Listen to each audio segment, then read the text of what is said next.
Previously, I did a lesson with a guide tone line over the blues and some voicings to put that guide tone line on the top. Lots of reasons to be able to produce a guide tone line. If you can do that with a lead voice as an accompanist, chances are your inner voices are also going to have smooth voice leading and your comping will be unobtrusive. Also, as a soloist, if you know how to follow a guide tone line as a focal point and weave lines in and out of this specific direction of the line, your solo will seem more cohesive and less random. So I'm just going to review the guide tone line that we had, starting with the 5th of the B flat 1 chord, going to the root of the dominant chord, and then the 3rd of the dominant chord, and then the 13th of that same chord on the 4th measure, followed by the 5th of the dominant chord, 4 chord, and then the flat 5, staying on that same note, of the sharp 4 diminished. That's an optional chord in the blues. You can just stay on the E flat 7 for 2 measures if you want. And then the 7th of the 1 chord, B flat 7, down a half step to the root of the 6th chord, or 5 of 2, G7,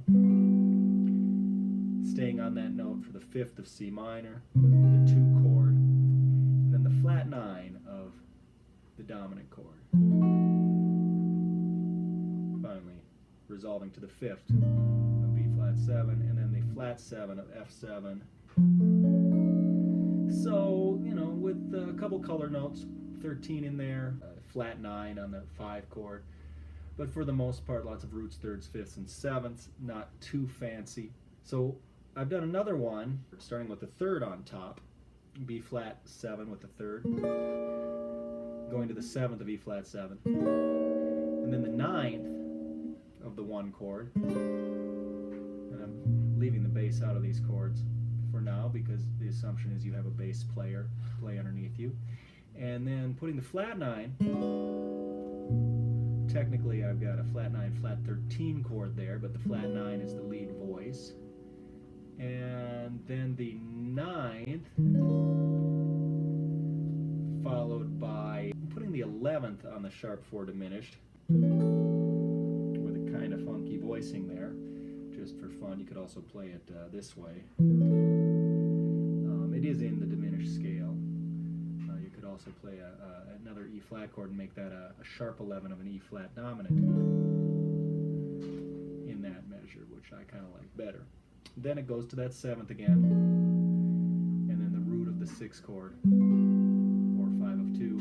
But then instead of staying on that note, I go to the 11th of the C minor, and then the flat 9 of the F7, so I reverse direction, and then to the 13th of B flat 13.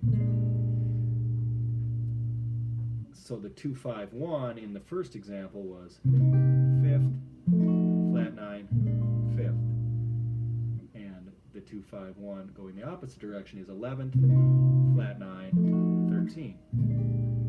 And now, of course, would work in a regular 2-5-1 that has a major chord.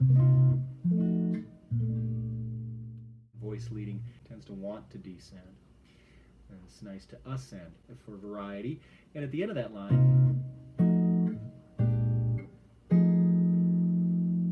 sharp 9 on the F7. And the top voice goes chromatically like that. That's kind of fun. One other example of taking it a little more out, a little more modern sounding. I'm going to start with a sharp 11 on the 1 chord. Tough for me to play that B flat on this guitar. But then going to the root and the 3rd, and instead of the 9th we go to the sharp 9, and then that resolves to the 13 of the 4 chord, then down a whole step to the flat 5 of the sharp 4 diminished. There's that B flat with the 7th again, and then the G7 flat 9 staying on that note instead of going to the root this time. Then that resolves down to the 5th, and then the 5 chord with the flat 9, but then instead of going down to the, we're going to jump over that and go to a sharp 11.